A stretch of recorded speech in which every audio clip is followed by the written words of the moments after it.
Muy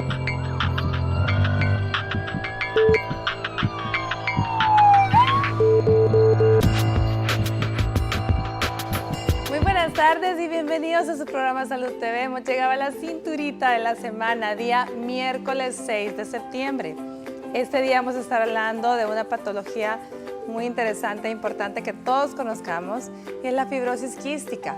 Y les comento un poco, cada 8 de septiembre se celebra el Día Mundial de la Fibrosis Quística, cuyo objetivo principal es dar a conocer la situación de las personas que padecen esta enfermedad en todo el mundo y mejorar su calidad de vida para lograr evitar desigualdades en el tratamiento. Con esta celebración se pretende arrojar luz sobre la situación global en lo referente al cuidado de la enfermedad y ayudar en el desarrollo de estándares mínimos de tratamiento. Esto incluye la disponibilidad a la medicación, equipamiento y profesionales necesarios especializados en esta patología. Para ello, la Asociación Internacional de Fibrosis Quística ha publicado una declaración con estos estándares básicos de tratamiento, con el objetivo que sean adoptados por todos los países participantes antes del año 2023. Así que este día vamos a estar aprendiendo sobre esta enfermedad para que todos estemos incluidos en este mejoramiento de la situación de todas las personas que la padecen. Veamos la siguiente cápsula y al regresar le presento a nuestro panel de invitadas.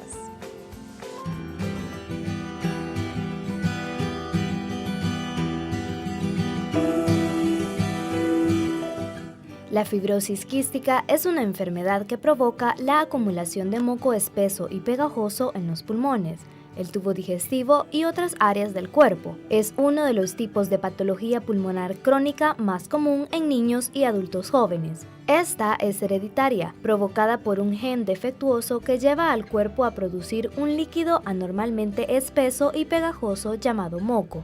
Este se acumula en las vías respiratorias y en el páncreas, ocasionando infecciones pulmonares potencialmente mortales y serios problemas digestivos, además de afectar las glándulas sudoríparas y el aparato reproductor masculino. Se lleva a cabo un examen de sangre para ayudar a detectar la enfermedad. Dentro de este se buscan variaciones en el gen que la provoca. Un alto nivel de sal en el sudor de la persona es una señal de esta enfermedad, por lo que se procede a la prueba de cloruro en el sudor, que es otro examen de diagnóstico estándar. Para conocer más sobre la fibrosis quística, síntomas y tratamientos, quédese en sintonía de su programa Salud TV. Nuestro staff de especialistas estarán abordando este interesante tema. Acompáñenos.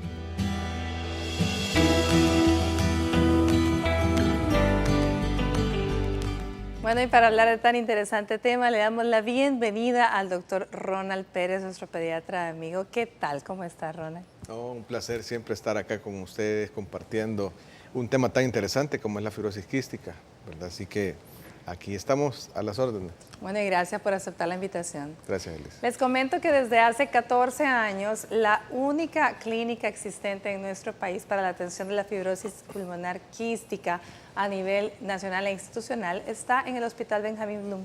Y desde esos 14 años, quien estaba a cargo, tenemos al doctor Mauricio Alexander Bonilla. ¿Qué tal, doctor? ¿Cómo está? Romero, perdón, ya le cambié el apellido. ¿Qué tal, doctor? ¿Cómo está? Muchas gracias por la invitación y muy bien, gracias. Bueno, bienvenido, de verdad que es un placer conocerlo y especialmente pues que este día tenemos que aprender, queremos que toda la población aprenda acerca de esta enfermedad, que todos seamos conocedores acerca de esto cada día más.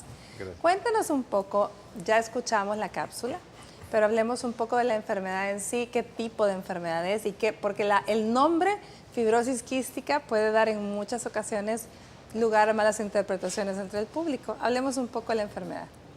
La fibrosis quística es una enfermedad considerada como una enfermedad rara, porque en los 80 se creía que solo afectaba a la raza blanca y en muy baja incidencia. Con el paso de los años se ha demostrado que no es así, no es exclusiva de la gente blanca, de los caucásicos. Sí, en ellos vemos una mayor prevalencia y la enfermedad es una enfermedad congénita aptosómica recesiva. En términos prácticos quiere decir que el padre y la madre son portadores del gen, pero que no tienen la enfermedad. Y por cada embarazo es la misma situación, un 25% que nazca sano el paciente, el niño, 25% que nazca con la enfermedad y el 50% que sea solo portador, igual que los padres, que no desarrollan la enfermedad, pero sí tienen el gen. En ese caso, la enfermedad en nuestro medio afecta a las familias y por el machismo existente, usualmente las madres terminan solas batallando con el hijo afectado con la enfermedad, porque los padres dicen, bueno, tú sos la culpable, yo me voy. Mucho machismo en El Salvador afecta eso y el costo del tratamiento, ya lo veremos más adelante, es un costo bastante elevado. El tratamiento, por ser elevado, lastimosamente no está incluido en el cuadro básico del Ministerio de Salud por un presupuesto que no alcanza para obtener el tratamiento. Por esa razón, y valga la aclaración, la Fundación contra la Fibrosis Quística se organizó y se creó por unos padres en 1995. Yo llegué a la fundación en el 2003, yo tengo 14 años de estar allí al frente como médico de la fundación. Y es una enfermedad que lastimosamente no solo en El Salvador, sino que en toda Latinoamérica es de difícil diagnóstico porque no se piensa. No en todas las facultades se incluye en la currícula. Por lo tanto, si los médicos no tenemos en la mente la enfermedad, pues igual que la canción que dice, No la vamos a encontrar. pasaste a mi lado con tanta indiferencia. Y la Organización Mundial de la Salud hace estimaciones que el 95% de los pacientes en Latinoamérica fallecen antes del primer año de vida sin diagnóstico a causa de fibrosis quística. Mire, muy interesante. Entonces, pues corrijo el dato que yo lo di equivocado. Usted tiene 14 años de estar a cargo de la fundación, pero la fundación existe desde 1995. 1995.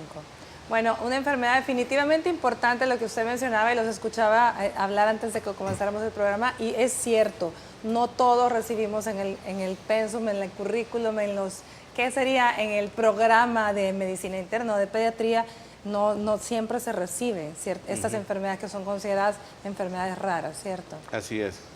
Bueno, hablemos un poco, entonces, me decía, si un padre, o sea, ¿los dos tienen que tener el gen o es solo uno? No, los dos. Los dos. Entonces, definitivamente esto es una lotería.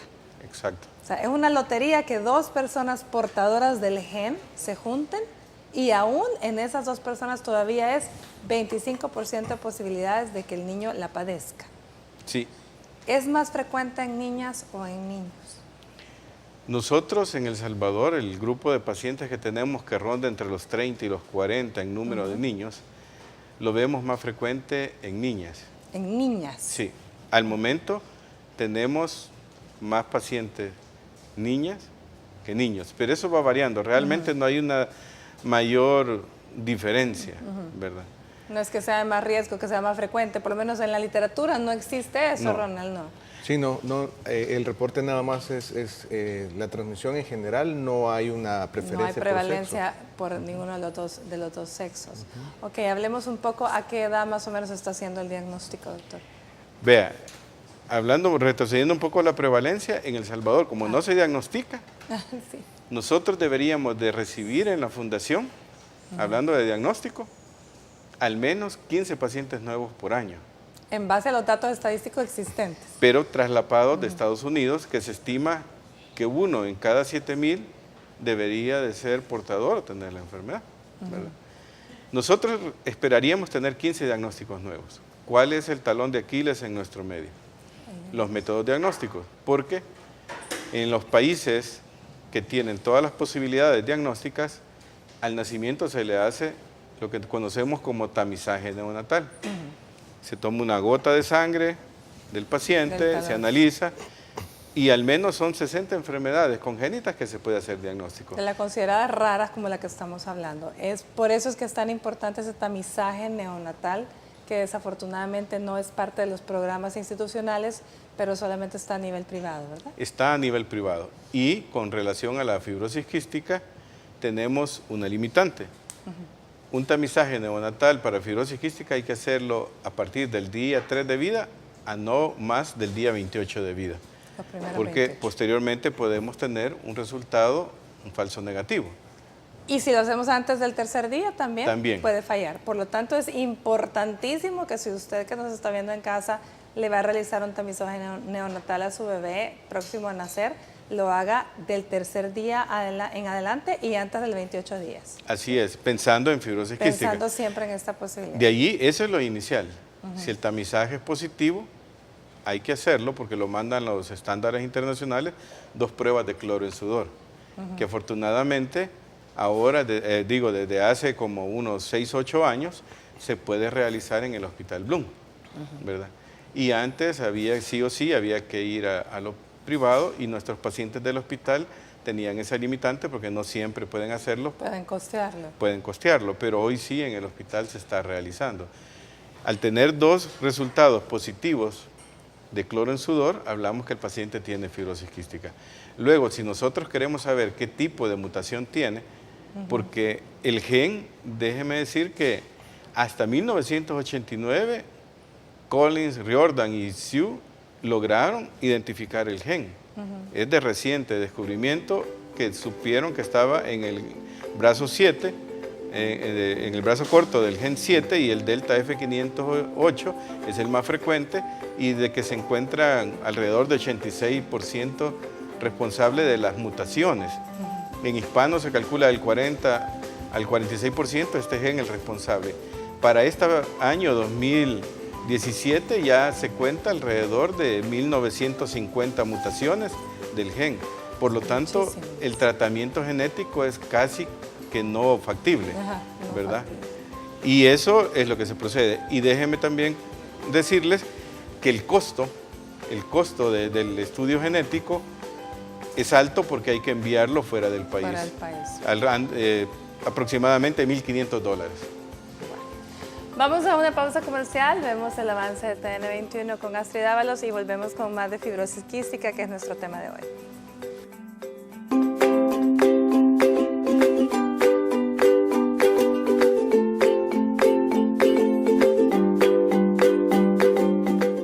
Estás viendo Salud TV.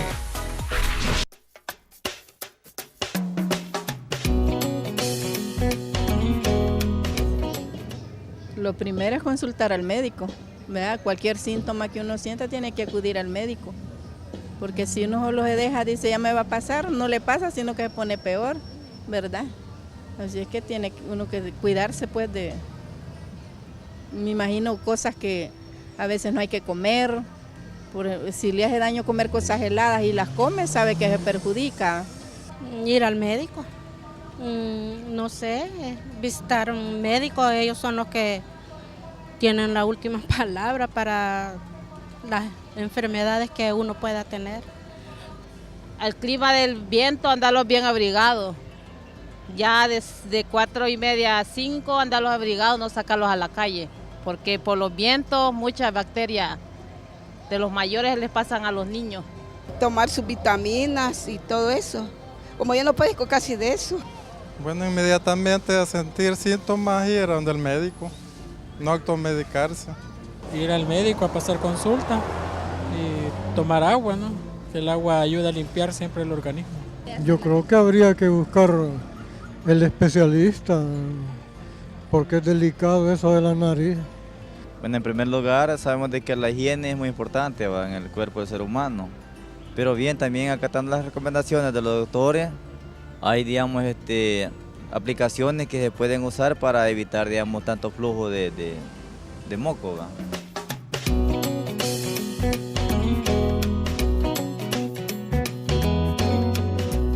Muchas gracias a todas las personas que siempre responden a nuestro sondeo. Fíjense qué interesante que deberíamos, según datos de prevalencia, deberíamos de recibir en la Fundación 15 casos nuevos cada año.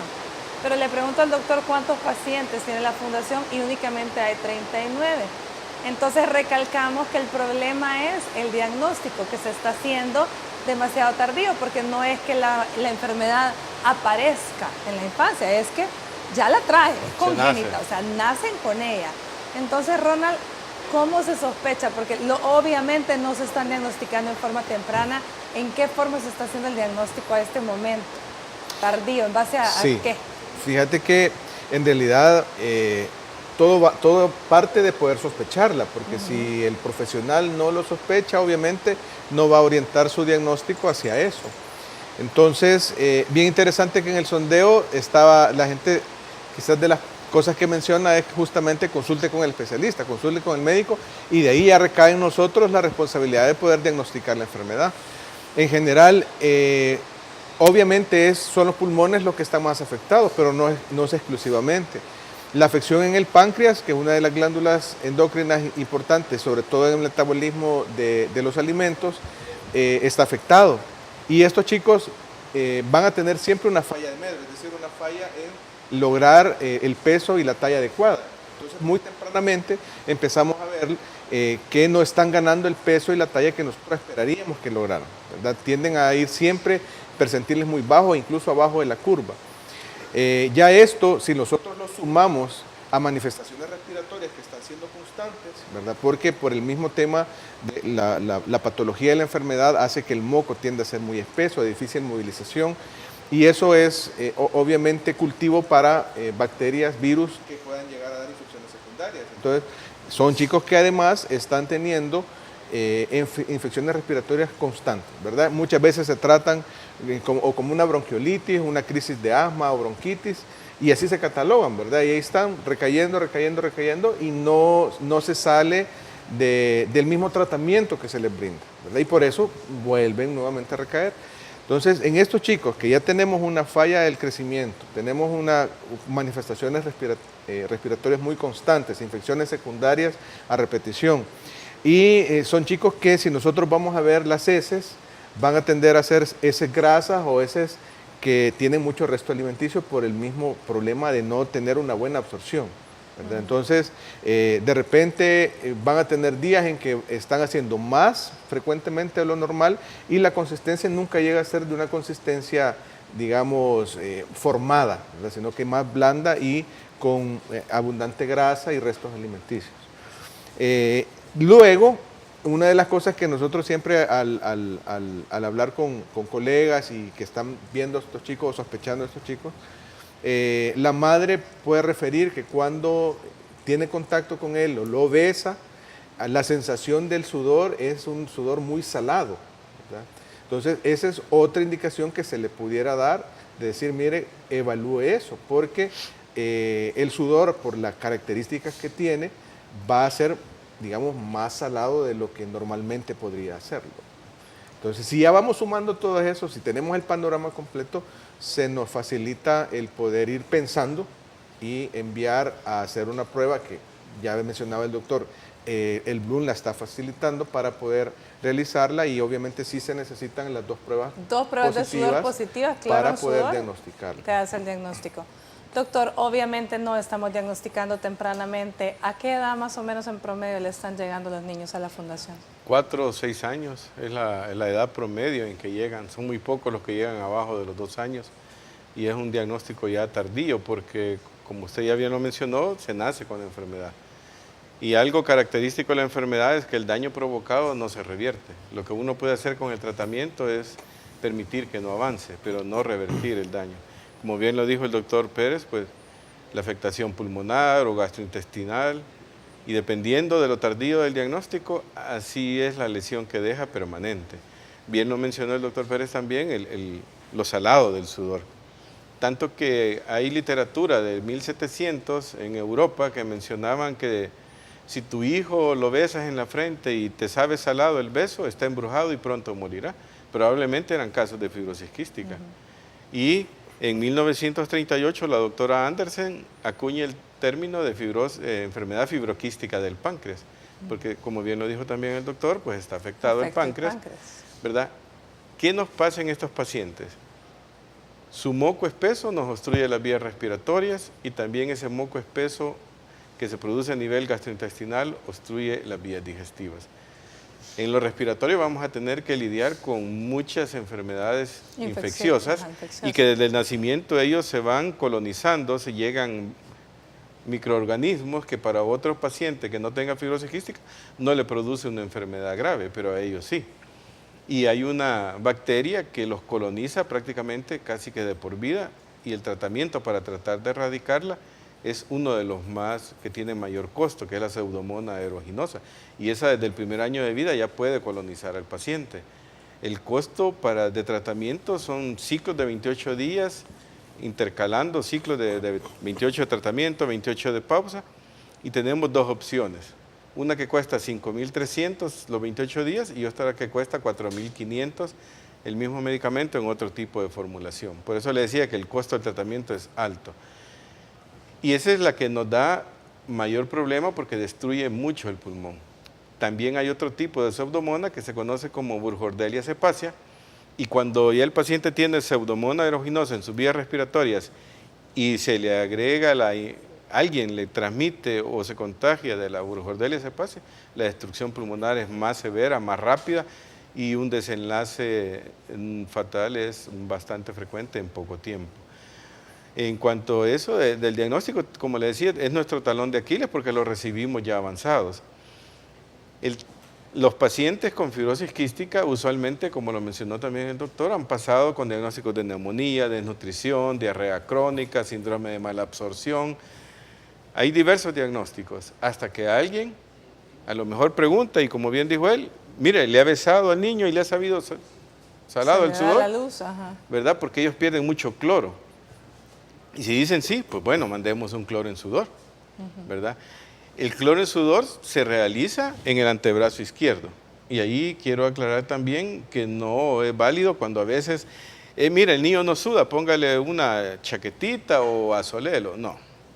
Por eso tenemos estimulación con pilocarpina dentro del proceso del cloro en sudor. Ahí se acumula el poquito de sudor que es necesario y luego se ven los niveles de cloro y ahí si es positivo o si es negativo. Si no sudó, el paciente no sudó, pero no vamos a ponerlo a solearse ni a cubrirlo con más ropa. Al tener esos dos positivos, ya mencionábamos, pues uno dice sí es. Y la desnutrición, estos pacientes a veces de fibrosis quística llega sumamente desnutrido. Y la desnutrición, déjeme decirle por que la no... mala absorción. Exactamente. Y el riesgo es que nos pueden dar falsos negativos en cloro en sudor. Igual también paciente desnutrido que no tenga fibrosis quística nos puede dar un falso positivo. Por esa razón nosotros buscamos que un paciente vuelva a su peso normal para repetir el siguiente cloro en sudor. Sucede que a veces tenemos tanta sintomatología y cuando preguntamos a veces a la madre, mire, ha tenido otros hijos, y a veces nos dan la historia de que han fallecido tempranamente, antes del primer año o antes de los 2, y nosotros ya sospechamos, y el sudor es salado, y aunque sea falso negativo, lo achacamos a la desnutrición, iniciamos tratamiento y vemos la mejoría. Estos pacientes, como su páncreas es deficiente, no absorben las grasas. Por eso ellos no las absorben y las pierden a través de las heces, como lo dijo el Por eso doctor. es que las heces son tan grasas como mencionaba también Ronald. Se ve grasa flotando. Mucho alimento todavía sin digerir. Exacto. Y abundantes, sumamente fétidas. Y lo otro es que cómo podemos nosotros resolver hasta un 80% de esta situación de insuficiencia pancreática es a través de enzimas pancreáticas que se sustituyen, que son elaboradas. Al momento solo disponemos en El Salvador, creo que de una elaborada en el país. La mayoría vienen de fuera y los costos tampoco son muy bajos. Tampoco es que sean baratos. No son tan... Y dependiendo del peso se calcula. Hay pacientes que pueden necesitar los pequeños 1 o 2 frascos al mes, que el costo del frasco puede andar por $180 cada frasco, pero hay otros pacientes que vemos en la fundación que consumen 5, 7 o 10 frascos al mes. Afortunadamente, de estas enzimas pancreáticas, ¿verdad? Porque se les calcula en base a lipasa. Esto que contiene, se extraen de la bilis del cerdo y de ahí se contienen lipasa, proteasa y amilasa. Y en base a la lipasa, ahí yo calculo lo que necesita por kilo de peso, por lo que pesa el niño diariamente. Y cada vez que ellos consumen alimentos que contengan grasa, tienen que tomarse la mitad de la dosis al inicio, antes del primer bocado, y la mitad de la dosis a la mitad del plato de comida. Y en los refrigerios, si los refrigerios incluyen grasa, también se les calcula para que ellos también ingieran una cantidad. Y ellos, al tener las enzimas pancreáticas, vemos cómo logran ganar peso. Porque hay 3 puntos importantes en el tratamiento: nutrición, antibióticos para infecciones y la fisioterapia. Muy bien, con esos puntos nos vamos a ir en una pausa, pero quiero que veamos la siguiente cápsula. El doctor Nelson Alvarenga, gastroenterólogo, nos habla precisamente de gran parte de lo que son los problemas digestivos en los pacientes con fibrosis quística. Ya volvemos.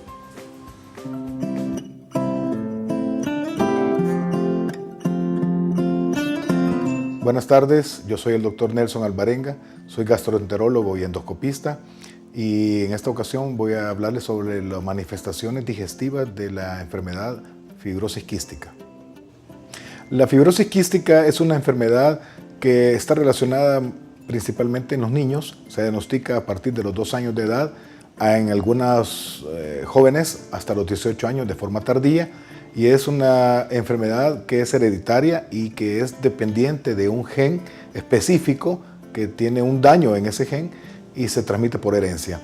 La enfermedad pues es amplia, altera varios sistemas del organismo, entre ellos principalmente el sistema pulmonar, ocasionando un moco espeso, llevando a bronquitis y a infecciones a repetición de tipo neumonía.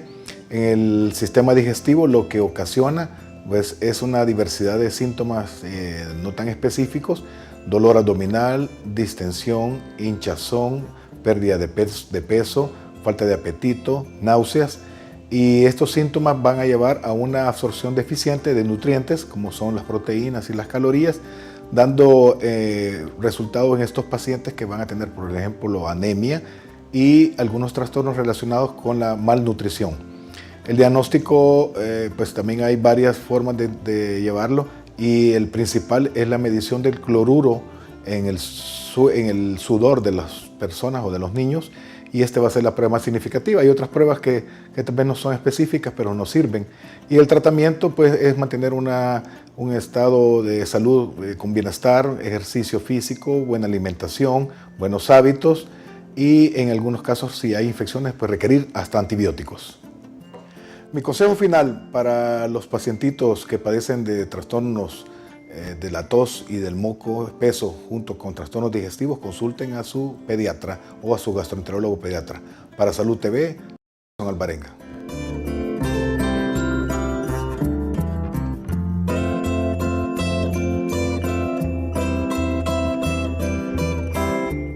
Estás viendo Salud TV.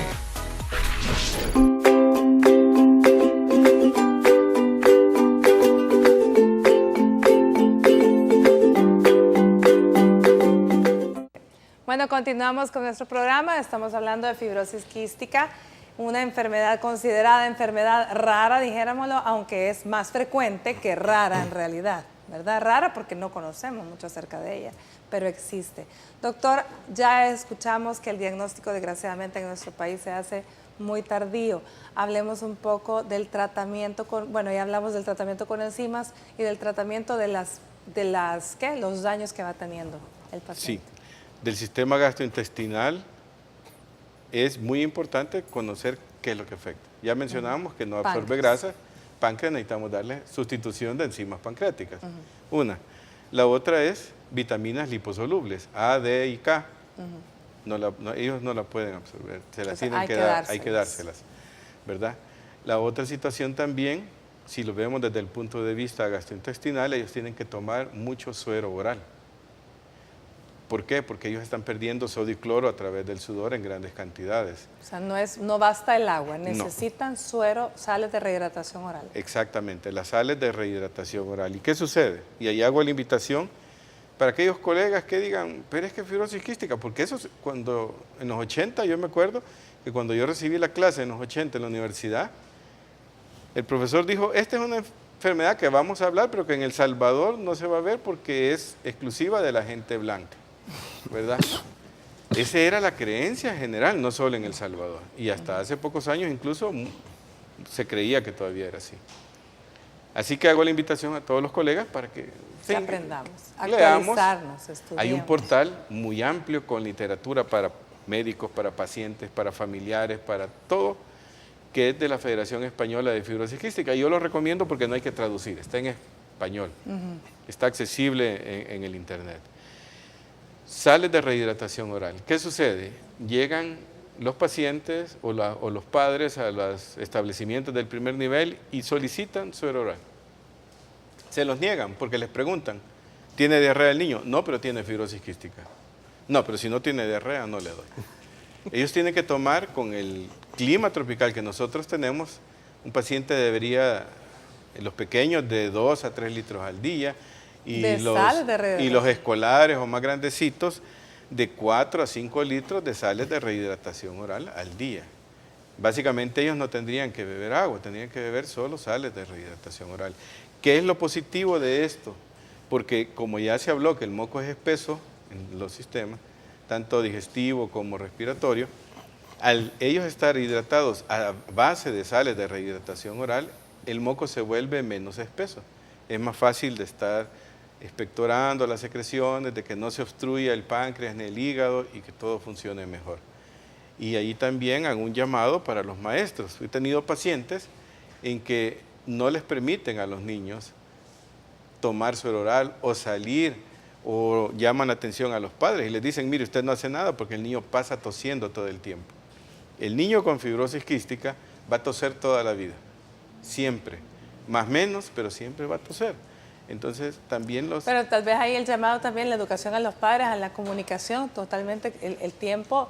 Si ya tiene un diagnóstico el niño, pues definitivamente la nota, ¿verdad? En la que para que el maestro le permita tomar las sales de rehidratación oral en el momento en que el niño las necesite, pues de alguna manera creo que es los padres, sí, importante. Doctora, los padres hacen eso, se abocan a la fundación, se les extiende una nota, una constancia, ellos la llevan y así hemos logrado solventar esos problemas. Así que se ha logrado eso. Y eso es básicamente, si tenemos nosotros enzimas pancreáticas y ellos tienen un apetito voraz, ellos necesitan 150% de calorías más que una persona que no tenga fibrosis quística.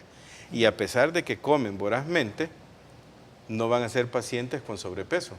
Y si tienen las enzimas, lo van a estar absorbiendo adecuadamente, porque no va a suplir el 100% de la deficiencia del páncreas, pero sí logramos un 80%, y al tener una buena nutrición tenemos menos posibilidades de infecciones respiratorias. Si no tenemos eso, se nos vuelve un círculo vicioso en que desnutrición, más infección, más inflamación, enfermedad más severa, pronóstico más reservado. Fíjese que estamos hablando, hasta ahorita hemos mencionado enzimas pancreáticas, sales de rehidratación oral, un apetito voraz, ya dijimos. ¿Qué otro medicamento mencionó? ¿Qué otra parte del tratamiento importante? La tobramicina inhalada o nebulizada para Pseudomonas aeruginosa, ¿verdad? Y algo básico, que son pacientes que cuando están afectados de los pulmones, tienen que ser nebulizados todos los días de su vida, cada 4 horas por lo menos, con solución salina normal más salbutamol. Más salbutamol. Y podemos también nosotros utilizar que solo 4 veces al día. Por lo menos 4 veces al día, sino más todos los días de su vida, el que tiene afección respiratoria. Doctor, ¿cuánto cuesta un paciente con fibrosis quística, ya haciendo la sumatoria de todo esto? Va de $2,000 y bien puede llegar a los $8 o $10,000 mensuales. Mensuales. De por vida, dándole todo.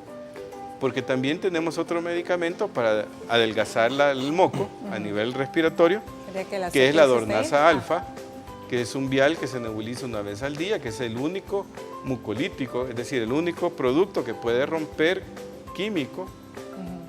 El moco es espeso. Pero los 5 viales cuestan ahora alrededor de $400 y tendría que nebulizarse uno al día. Hay una opción más barata con igual resultado, pero que en algunos pacientes nos pueden dar broncoobstrucción o broncoespasmo, como lo querramos llamar. Y esos fueron los japoneses que en los 90 lo desarrollaron, que es la solución salina hipertónica. En la fundación, en el Hospital Bloom, yo he observado que los pacientes no toleran concentraciones más allá del 3%, y a veces tengo que diluir esa concentración del 3%, porque hay de 3, 3.5 y 7%. Pero yo inicio con el 3, diluyéndolo, y voy progresivamente quedándome después al 3, porque puede presentar, como le decía, broncoobstrucción o broncoespasmo severo en estos pacientes. Bueno, veamos la siguiente cápsula. La doctora Aida Yudice, uróloga, nos habla de los problemas a nivel del sistema urinario y reproductor masculino con fibrosis quística. Ya volvemos.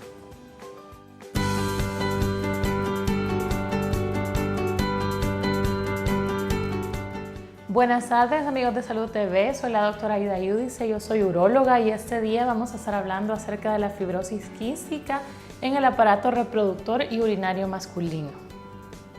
La fibrosis quística es una enfermedad que no afecta principalmente el sistema reproductor y urinario. Sin embargo, digamos que hay 4 afecciones principales. La primera es el desarrollo tardío de los pacientes, secundario a las infecciones crónicas, ¿verdad?, pulmonares y a la falta de desarrollo del sistema hormonal, ¿verdad? La segunda es la infertilidad, o sea, el 95% de los hombres tienen carencia de los conductos deferentes, que son los conductos que llevan los espermatozoides hacia afuera y permiten a los hombres pues fecundar. Sin embargo, no todos son infértiles, hay un 5% que sí, y pueden ser tratados con técnicas in vitro porque producen espermatozoides. La tercera es los cálculos urinarios, ¿verdad? Hay un aumento en el riesgo de padecer litiasis urinaria por arriba de los 20 años, usualmente en estos pacientes, secundario al uso crónico de antibióticos, que lo que hace es bajar las defensas naturales del organismo. Y la cuarta es que por la condición de la fibrosis quística está relacionada con las alteraciones de la neurofisiología normal del cuerpo, o sea, está relacionada con los nervios, lo que puede ocasionar en algunos pacientes cierto grado de incontinencia. Aunque estas afecciones no son las principales, siempre hay que dar un adecuado tratamiento para no empeorar el curso de la fibrosis quística. Además, recordemos, no debemos automedicarnos y no debemos tomar antibióticos que no sean recetados por un médico. Soy la doctora Aida Yudice para Salud TV y nos vemos en la próxima.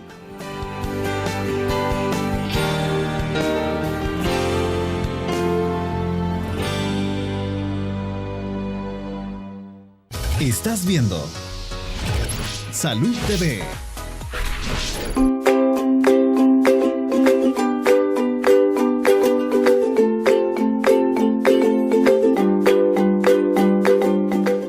Buen provecho a usted que almuerza. Estamos hablando de fibrosis quística y hablábamos de 3 pilares de tratamiento, pero antes de continuar con el doctor Romero, yo quisiera que el doctor Pérez nos hablara un poco de la prevención, que es tan importante, especialmente en los niños y toda la gente que está en la familia con el pacientito con fibrosis quística, puesto que son ellos los que lo van a contagiar más frecuentemente, ¿cierto, Ronald? ¿Qué cuidados hay que tener? No, en realidad es loable el trabajo que hacen las madres de esos chicos y los padres que se involucran, porque en realidad si de por sí ser madre y ser padre 24 horas con un chico que no tuviera ningún problema, con ellos que estar pendientes de su tratamiento, que estar pendientes de las cosas en las cuales necesitan ayuda, en realidad es muy absorbente, ¿verdad? Entonces es muy importante que la familia se involucre y la mejor manera de hacerlo es previniendo, ayudando a prevenir las enfermedades infecciosas que sabemos que son las que van a estar afectando más frecuentemente. Obviamente el apoyo viene entonces si hay alguien enfermo de las vías respiratorias, utilizar la mascarilla, hacer un lavado adecuado de las manos, ¿verdad? Y a menos que sea muy necesario, pues estar en un contacto directo con el chico. Eso es válido para todos los que llegan a casa y todos los que están ahí en contacto con él. El tema de vacunas es muy importante, que tengan sus esquemas de vacunación al día, incluso los adultos mayores. Ahora hay disponibles vacunas para adultos mayores en las unidades de salud y en el Seguro Social, tanto la vacuna en neumococo, la vacuna influenza, que son de los primeros que pueden estar transmitiendo estas enfermedades a los chicos. Entonces, el grupo familiar debe estar pendiente de sus inmunizaciones y en realidad poder hacer, ellos son muy educados, ellos están muy informados acerca de los cuidados que deben de tener, ¿verdad? Entonces, el hecho como mencionaba el doctor, ellos están tosiendo constantemente. Entonces, todas las cosas que puedan ayudar a prevenir, aumentar esa tos, ¿verdad? El control ambiental, la limpieza, el polvo, etcétera, todas las cosas que dentro de la casa pueden ayudar a mejorar ese estado de salud, es muy importante que la familia lo tome en cuenta y lo pueda hacer. Muy bien. Los 3 pilares de tratamiento, doctor, que nos mencionó. Hay 3 pilares: nutrición, los antibióticos para las infecciones y la fisioterapia respiratoria. En el hospital básicamente tenemos, el talón de Aquiles es un área específica de fisioterapia respiratoria solo para pacientes. Solo para ellos. Eso no lo tenemos. Sí hay una general, pero lo ideal es tener un área solo para ellos. También ellos reciben ahí sus antibióticos cuando son requeridos por vía oral o endovenosa, cuando se hospitalizan. Y la nutrición, como ya hablamos, va a depender su estado nutricional, si disponemos de las enzimas, que desafortunadamente no están en el cuadro básico del Ministerio de Salud, pero que la Fundación contra la Fibrosis Quística hace alianzas con otras fundaciones, obtiene donaciones y a través de la fundación llega a los pacientes las enzimas pancreáticas para estos pacientes. En países del primer mundo debe ser un equipo multidisciplinario que incluye diversas especialidades médicas, psicólogo, profesor y otras ramas afines de los que ellos están afectados. En el hospital yo agradezco a todos los especialistas que me colaboran con la fundación en el tratamiento de los pacientes. Hace poco un gastroenterólogo del hospital me decía, hay que trasplantar a una niña. Tenemos una niña de 7 años que tiene con fibrosis quística y con cirrosis hepática.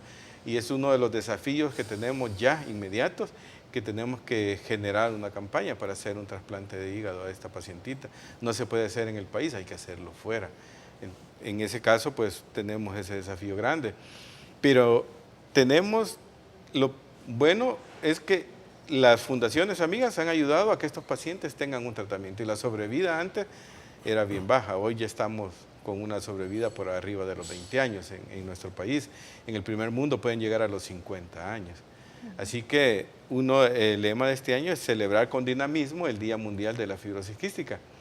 Y la fundación lo va a celebrar el próximo domingo 10 de septiembre a partir de las 9 de la mañana en la Fuente Beethoven.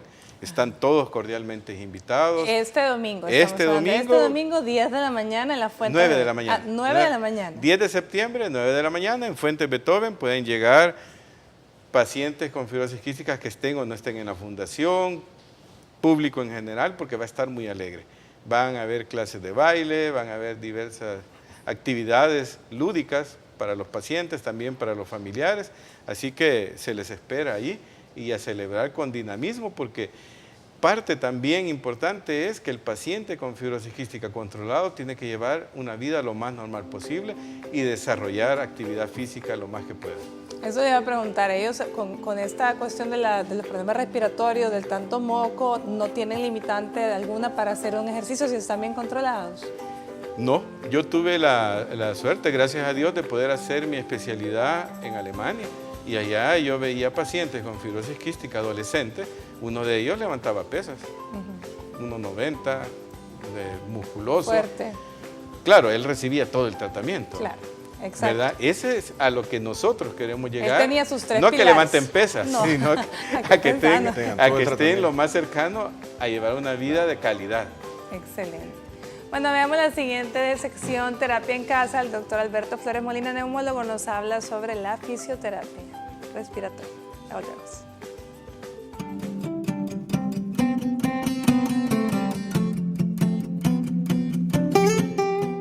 Muy buenas tardes, amigos de Salud TV. Soy su amigo, el doctor Alberto Antonio Flores, neumólogo. Y este día para terapia en casa estaremos hablando acerca de la fisioterapia pulmonar en fibrosis quística. Uno de los grandes auxiliares en el tratamiento de la fibrosis quística es la rehabilitación pulmonar, y dentro de ello pues encontramos lo que es la fisioterapia respiratoria. En ello pues encontraremos una serie de técnicas que lo que buscan es mejorar el aclaramiento de secreciones, disminuir la resistencia de las vías aéreas y mejorar la ventilación respiratoria. Para ello pues se auxilia de lo que es la nebulización de sustancias hipertónicas, las cuales nos van a ayudar a fluidificar más las secreciones. Por otro lado también existe lo que es la vibroterapia, palmopercusión y lo que es los drenajes posturales. Dentro de los drenajes posturales pues tenemos que el paciente lo que va a hacer es tomar una serie de posiciones entre las que encontramos paciente acostado, de un lado derecho por 10 minutos, luego acostado hacia el lado izquierdo por 10 minutos, una posición que le denominan tren de Lemburg y finalmente pues lo que es el decúbito supino. Y esto es importante porque estas posiciones se adaptan durante 10 minutos y junto con ellos vamos a tener otra serie de técnicas que va a emplear el fisioterapista respiratorio. Entre ellos tenemos lo que es el uso del inspirómetro incentivo, en el cual utilizamos un dispositivo el cual el paciente inspira y tiene que levantar durante 6 segundos lo que es una bolita, y esto va a ayudar a movilizar lo que es las secreciones. Luego, el paciente va a realizar una expiración forzada, junto a lo cual pues va a ayudar siempre a la movilización de las secreciones, y finalmente el paciente va a realizar una tos, o le vamos a ayudar a aprender cómo toser de una manera muy efectiva para que él finalmente pueda evacuar las secreciones. Y recuerde, amigos de Salud TV, cuando su niño empieza a presentar mucha tos, mucha bronquitis a repetición, el consejo es llevarlo al profesional y no esperar mucho tiempo. Para Salud TV, Dr. Alberto Flores.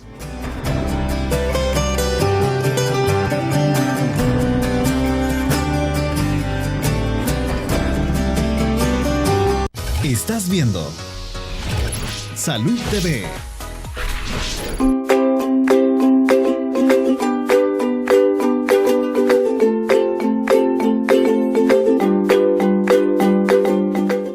Bueno, gracias por continuar con nosotros. Estamos hablando de fibrosis quística, una enfermedad definitivamente impactante, no por el hecho de todo lo que, valga la redundancia, el impacto que tiene en la salud del niño o niña, sino más bien por lo difícil que se representa en nuestro país. Actualmente estamos hablando de los altos costos de tratamiento, doctor, y de lo difícil que es el diagnóstico. ¿Qué podemos hacer? ¿Cuál sería primero, su recomendación? ser positivo, pedirle a Dios que nos siga ayudando, que nos siga ayudando. Tenemos que ser positivos porque muchas veces nos han cerrado puertas cuando solicitamos ayuda, y se cura. No se cura, pero podemos darle tratamiento y que el paciente tenga una calidad de vida. Mejorar la sobrevida. No es para aumentarla y darle una calidad de vida. No es alarmar, pero si a uno de nuestros hijos le damos un beso y no sabe más salado que lo normal, acérquense al Hospital Bloom. Ahí con gusto les atendemos, le mandamos el cloro en sudor, averiguamos si es fibrosis quística, si no es, porque no todo cloro en sudor positivo es fibrosis quística, lo estábamos hablando también, que pueden haber falsos positivos. Uno de ellos era el hipotiroidismo. El hipotiroidismo puede dar un falso positivo, así es la misma en nutrición, que puede dar falso positivo, falso negativo. Pero lo importante es buscar los medios a nuestro alcance para hacer el diagnóstico. A más temprano, mejor pronóstico. Y que el costo de tratamiento que no sea una limitante, porque por eso existe la Fundación contra la Fibrosis Quística. Si hubiese la posibilidad que el Estado proveyera de todo el tratamiento, no existiría, no tendría razón de estar la Fundación. Exacto. Pero la Fundación está por la necesidad que hay que buscar los medicamentos para estos pacientes. Si un paciente hubiese nada más en la Fundación, por él habría que estar haciendo todos estos esfuerzos. Porque si fuera mi hijo, yo quisiera que todo el mundo le ayudara. Claro. Entonces, los que somos padres y tenemos hijos sabemos que la vida de un hijo no tiene precio, no tiene costo.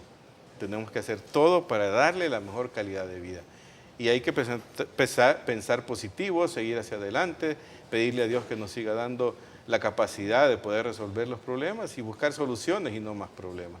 Trabajar todos unidos hacia el fin común que debe de ser mejorar la calidad de vida de nuestros pacientes con fibrosis quística. En este caso, a diferencia de las otras patologías que hablamos acá todos los días, no es cuestión de que le vamos a decir prevención, cómo prevenir la enfermedad, porque desgraciadamente es una lotería.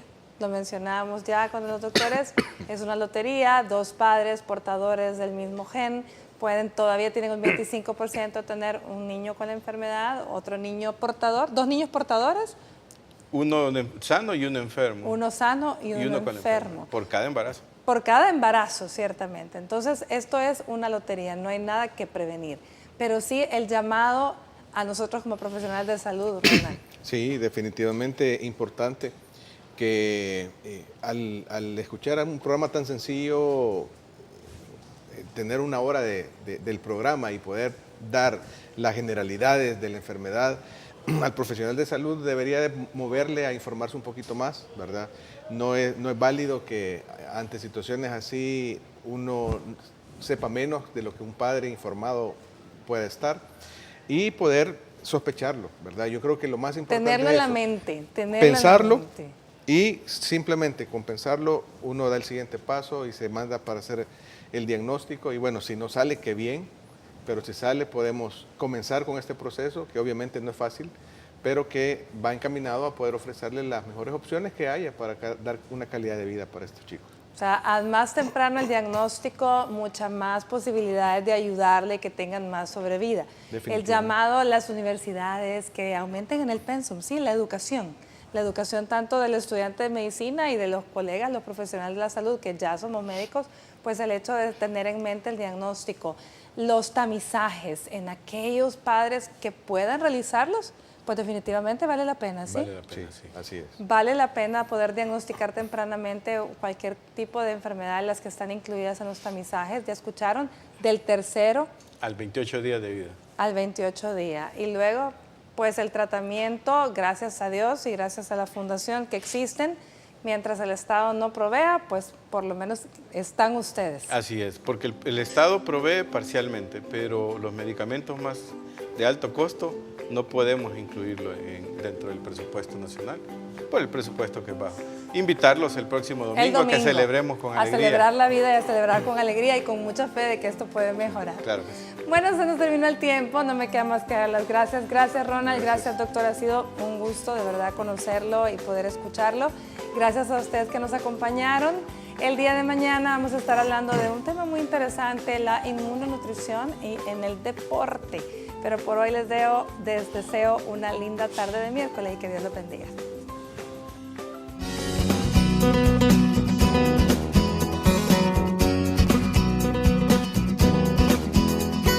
La fibrosis quística, al ser una enfermedad hereditaria, no puede prevenirse, pero para ayudar a cuidar a su hijo y evitar que se presenten complicaciones, le damos los siguientes consejos. Hidrátelo. Los niños con esta enfermedad pierden más sal que otros. Es posible que su hijo necesite beber más agua y líquidos para permanecer hidratado, especialmente en tiempos cálidos y al hacer ejercicio. Verifique su crecimiento. Asegúrese que la nutrición sea buena y maneje los problemas digestivos con enzimas pancreáticas. Esto ayudará a que su hijo aumente de peso y crezca bien. Manténgase alerta de su respiración. Siga siempre las instrucciones para el cuidado de las vías respiratorias y reconozca los signos tempranos de infección para que el tratamiento pueda empezar lo antes posible. Recuerde, la clave es aprender sobre esta enfermedad, seguir las recomendaciones de sus médicos, cumplir al pie de la letra con el plan de tratamiento de su hijo para que pueda mantenerse saludable.